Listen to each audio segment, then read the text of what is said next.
Yeah, I'm sure Putin already has my picture. По-русски? Ну почему вы говорите по-русски? Откуда у вас? Коммунизм сильно изменил мышление. Everyone's Ukrainian, everyone's Russian here. Half the Russians I know here have Ukrainian last names. When I think of San Francisco, I think of the foggy Golden Gate Bridge, steep hills, homelessness, and the fentanyl crisis. I don't usually think of Russians, or at least I didn't, until someone told me that I could find a Russian neighborhood somewhere in the northwestern corner of the city. So join me on this unscripted journey through Russian San Francisco, and we'll see what we can find. Okay, so I found my first Russian speakers. The guy didn't really seem like he wanted to talk on camera, but he recommended that I go to this place called, he said Europa Plus or Europa Plus. It's a Russian grocery store, I think, nearby. So I'm gonna go over there and see if I can talk to some people. There's the store, Europa Plus. Europa Plus. Okay, look, it is in Russian. Но я здесь, в русском магазине, и мой друг... как тебя зовут? Алекс. Меня зовут Брайсон, но мое русское имя Борис. Очень приятно. Да, очень приятно. И много людей здесь. Many people here speak Russian. У меня есть сейчас русский квас. Я хочу покупать. 99 наличка. Нет? У нас минимум $15 потребуется. А почему вы говорите по-русски? Откуда у вас? Я изучал русский язык в университете в Северной Каролине. Ничего себе. Круто. Ты очень хорошо говоришь. Спасибо, очень. Как тебя зовут? Ирина. А тебя? Ирина? Борис. No, Брайсон. А у тебя родители откуда? Америка. Да? А Да. бабушки, дедушки? Нет, я не русский. Я. Интересно. Да, вы так хорошо говорите, это так удивляет. Спасибо. Но очень приятно. Все. Я тоже. A little bit sweet. Very good. Очень вкусно. Always such friendly people. When you speak Russian, the friendliness just comes naturally. And they said that I should go to this Russian church. They said it's between 24th and 25th Streets, I think. So let's go. They said there's going to be a lot of different generations of people, and we'll see if that's true. Yeah, I'm sure Putin already has my picture. I came to the Russian church where the Russian marketplace owners told me to go, and it's this beautiful kind of, you know, traditional like Slavic design for the church. You can see Церковь Казанской иконы Божьей Матери, so like the Kazan icon of Our Lady, so Virgin Mary, right? Yes. What was your name again, sir? Tikhon. Tikhon. My Tikhon? Russian name, my American name is Ryan. Ryan. Well, очень приятно. Очень приятно. You've been here for a long time serving the Russian community. Yeah, I've been in college. I studied Russian and religion at the same time, Russian religion and religion in general, and international studies. I lived in Russia for a little while and been with the Russian church since I was in college. How big is the congregation here? There's probably on a good Sunday about 40-some people. Wow. Yeah, Okay. 40-some people. Most of our parish in San Francisco are fairly small. They're fairly small. But there's a lot of them. At one time there was maybe 6 or 7 parishes. Wow. And this was San Francisco was one of the magnets or the landing places for a lot of the Russians who came from the Far East after the revolution, especially those that were in China came here and founded many parishes throughout the neighborhood. So there's a lot of Russian history here, dating back before the revolution too, with Russian sailors coming here. The Russian Fort Ross right up the coast, not too far, and the traders that came down from Alaska. So there's a lot of Russian and Russian Orthodoxy heritage in San Francisco. It's incredible. Yeah. One of the ladies at the Russian market told me that there were people that came all the way from Shanghai Yes, to exactly. see this church. Yes, yeah, and actually maybe people come and travel to see this church from around the world, and also Holy Virgin Cathedral on Geary, which is the relics of one of our local saints who actually was in Shanghai. He was a bishop of Shanghai, and he helped 3,000 or 5,000 Russians, white Russians, get out of China before the Red Army kind of took over. Wow. And they went to the Philippines first, and then some of them got to America. So Wow. yeah. I'd heard about the expat communities in Australia and Yes. China. They're all kind of interrelated. Yes. I never knew that there was one, you know, here as well. Yeah, about 5,000 came to the West Coast. Wow. Yeah. Would you say that San Francisco is like the main area? It's the hub. Yeah, Okay. it's the hub. Like the Saint John, it's been 30 years since he was glorified as saint, or 30 years since he was canonized, something like that. Yeah, 94. And so at the end of this month, on the 30th, I think, is a big celebration at Holy Virgin Cathedral. And there'll be pilgrims from around the world. Wow. Yeah. How is the generational Russian speaking ability? Does it kind of go away with succeeding generations, or do people keep it alive here? There's always an influx of new Russians coming in. Okay. So there's always like Russian speakers, but a lot of generations have lost their Russian, I think. Yeah, But I'd say. Andre, you're an exception. Well, You're- I mean, and I'm one of the exceptions because I guess I'm not one of the few who was born and raised here, and then I lived in Russia for almost 10 years. I lived in St. Petersburg, and obviously, like when I came there, my Russian went from being kind of this family, Russian, and just, I knew church terminology and just like everyday kitchen and food and all that, and then it went to kind of being more professional. I worked in construction in Russia.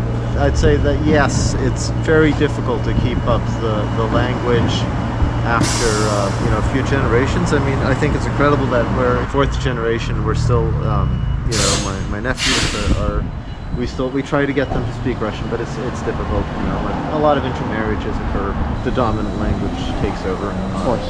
And that's true in Russia as well. Yeah, it is amazing, I think, that so many generations have kept it. The church is kind of the gathering place for all the people of Russian background, and now there's like a lot of them, they may not understand the Church Slavonic so well, and so there's a little bit of scattering of English in the services as well Yeah. to help with that, and people aren't Russian, so. Андрей, ты, конечно, говоришь Да, я говорю по-русски, по-русски, да, да. я свободно говорю по-русски. И что ты думаешь об русских людей, которые живут в Сан-Франциско? Ну, вообще есть надо иметь в виду, что есть три разных общества, communities, то есть есть там русские, которые приехали давным-давно, и особенно во время существования Советского Союза, и это именно они, которые основали многие русские организации здесь и построили все храмы, и в этом смысле наиболее видимый русский характер принесли в этот город. Храмы, это русский центр там, например, и так далее. Потом есть, конечно, многие русские, или русскоговорящие люди, которые приехали после падения Советского Союза в 90-х годах. И они тоже, конечно, многие магазины здесь, которые на Герри, это были основаны именно иммиграцией постсоветской.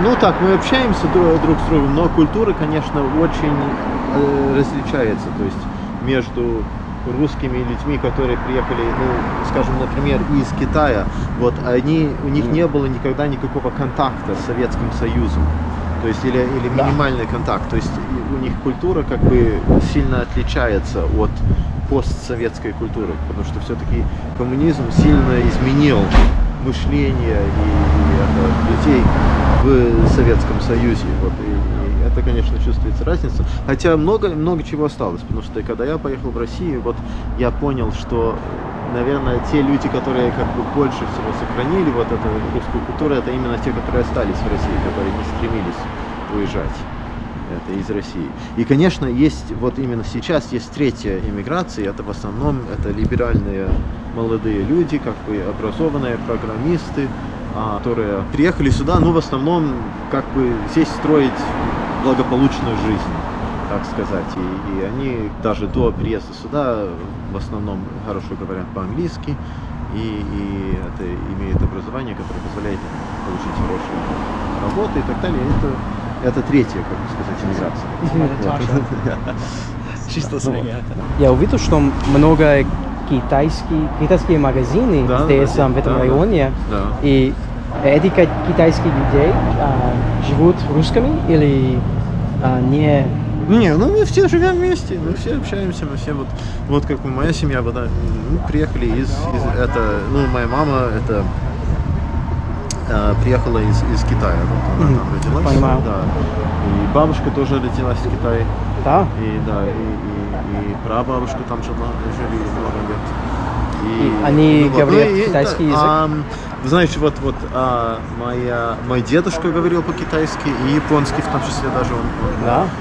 Мой дядя, он жил в Китае до 10-летнего возраста, так что он тоже, когда был маленький, он свободно говорил по-китайски, то есть, ну, на мандаринском языке. Да. То есть они жили в Северном Китае, в Маньчжурии, там говорят на мандарин.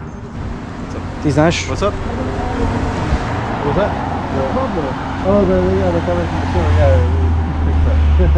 yes, yes. The man was wanting us to fix that, and we got fixed.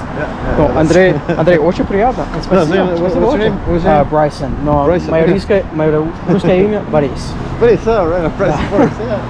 At this point, Tikhon told me he wanted to walk me over to the local cathedral.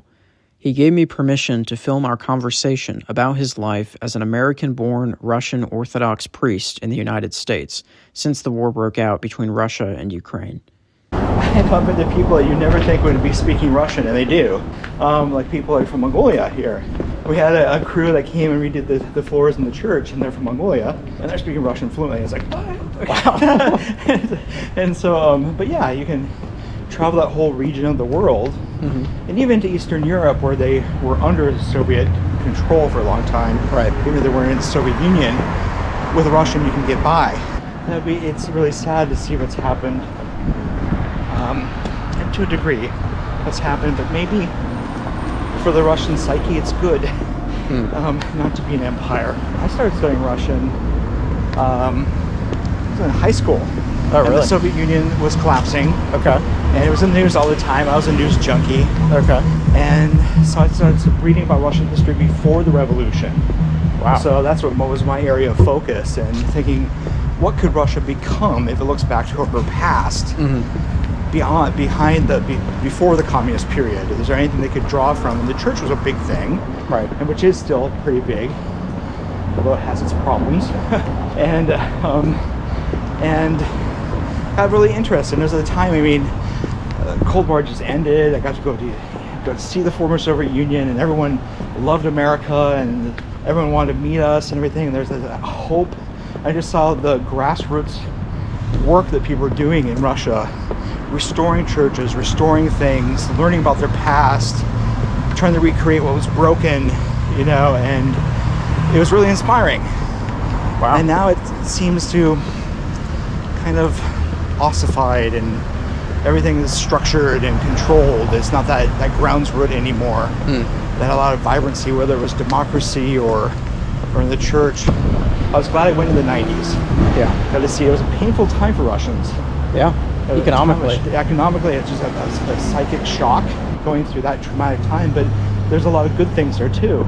Sometimes you get great interactions, but almost equally as much, you get people that are ashamed to be Russian, and they don't want to speak Russian to you. I mean, that's a big thing, to be ashamed of your native language. That is really sad to see, but I can't say it's unexpected. I'm sure there's a lot of Germans at one time that didn't want to be speaking German or identify as being German at a certain point. It's tragedy on so many different levels, this war. I think it's actually destroyed so much of the soul of Russia, and it's going to be like so many different scars for generations now. Never thought it would happen. I thought, oh, this is just a bluff. There's troops on the borders. Not going to happen. No, never happened. Yeah. And then it happened. I mean, everyone was like shocked. Woke up in the middle of the night, listened to the news. I'm like, whoa, what's going on here? A lot of Russians here feel a lot of shame. A lot of shame. Yeah. And there's just so much an interplay. I mean, everyone's Ukrainian and everyone's Russian here. It's such a mix, and half the Russians I know here have Ukrainian last names. Yeah. Hichenko, Shevchenko, Ko. I mean, it's like, Right. They all have Russian. They all just called Ukrainian last names, but they came from the Russian Empire where everything was mixed together. Yeah. You see the domes of the. Oh, look at that! You got the onion dome. Yeah, I took you on the special walk. Oh, thank you so much. Yeah. When the war broke out, how was that for you and your congregation? Was there... Well, I'm American in a Russian church. Right. And I'm just like, I'm shocked, okay? Most of us were in shock and just in torment, because I've always just been in just a Russian Orthodox church. I have friends in the Ukrainian Orthodox Church, and then all the other Orthodox churches, and I lived in Minneapolis for a number of years where there's a lot of Ukrainians, and I know there was a history between Russians and Ukrainians that's probably more divisive here than elsewhere, because the Ukrainians who came to America turn of the last century were coming from some level of oppression, Right. where they couldn't speak their own language in the empire, Right. couldn't be taught it and whatnot. Then those that came after the Second World War had gone through the Stalin's, persecution of the Ukrainians. There's a lot of animosity between those two groups in Minneapolis, and no. it was always painful. It seemed like you're one fate, and then to see this happen, I was just like, I can understand why the Ukrainians don't want to be under Russian control, but I also understand that there's a large part of Ukraine that has affinity to Russia.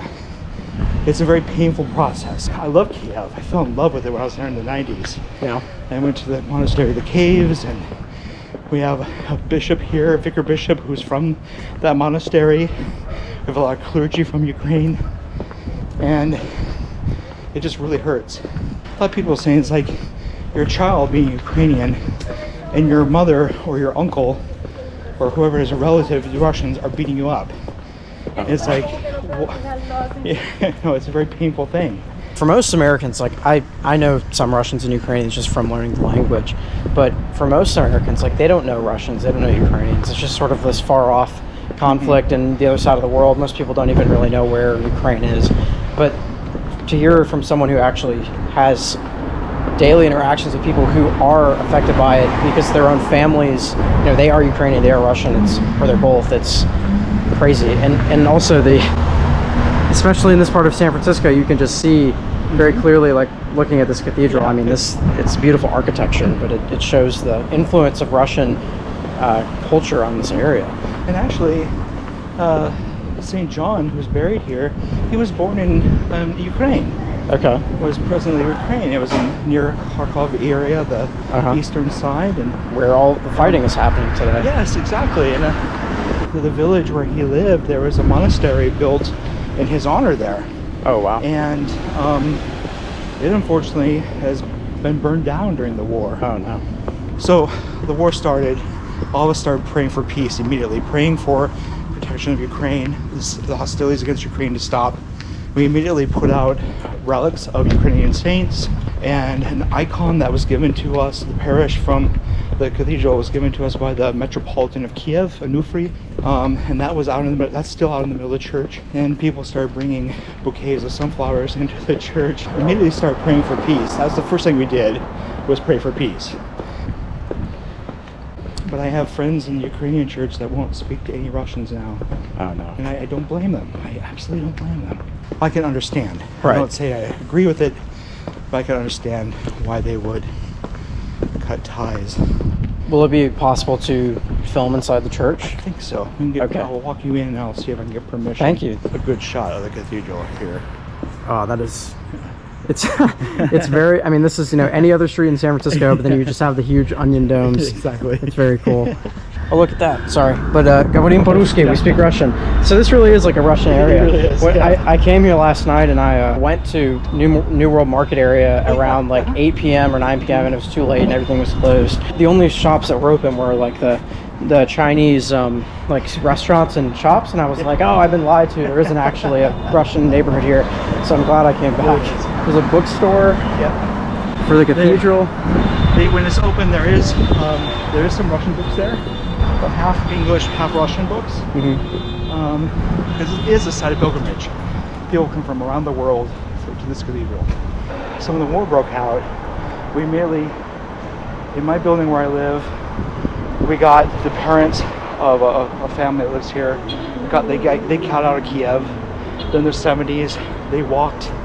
Part of the way they had to walk, like multiple days in their 70s, walking to the Polish border. Oh my gosh. They're here, and then there's another family. We have someone from Kiev now who's living in the building with his family. And there's been Russians too that have been coming, young Russians who don't want to fight this war. They're against the war. They came here, and we've helped them find housing and support. It's like 1920s all over again, where hundreds of thousands of Russians were fleeing because of the Civil War. things going on. Yeah, exactly. And it really is a civil war. Well, there's a Russian language church school that meets here. They had their first day of school this morning in class since COVID. And there's also a English language Orthodox Church Academy here that's K through 12. Wow. So a lot going on. And there's the sign.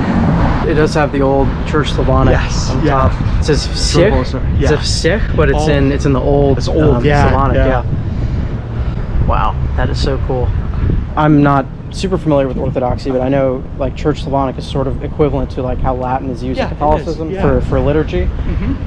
So it's not something that people necessarily like understand every word if they speak Russian. By far they don't.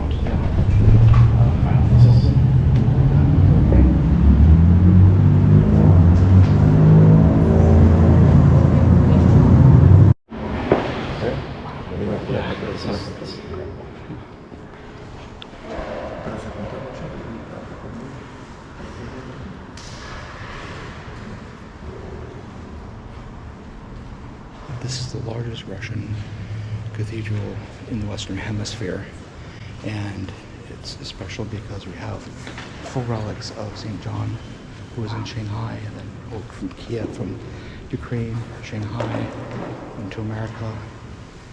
And there's 3 altars here, and there's a lot of old icons. We have a Bible that belonged to Tsar Nicholas. Oh my gosh. And his writing. We have icon of Tsar Nicholas over here that has a piece of the Patiev house where they're martyred. Wow. In there. And there's banners from the Russian Imperial Army and all kinds of things. We have to probably shut the camera down. So,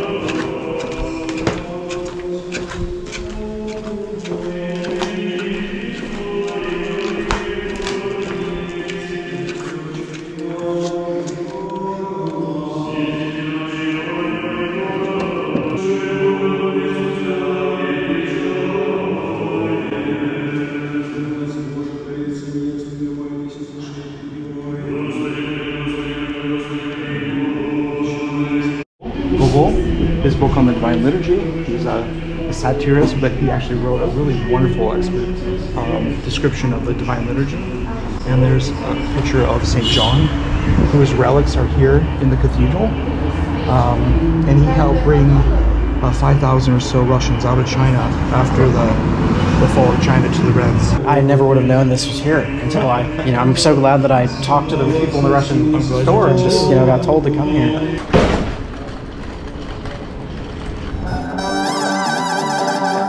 Ciao!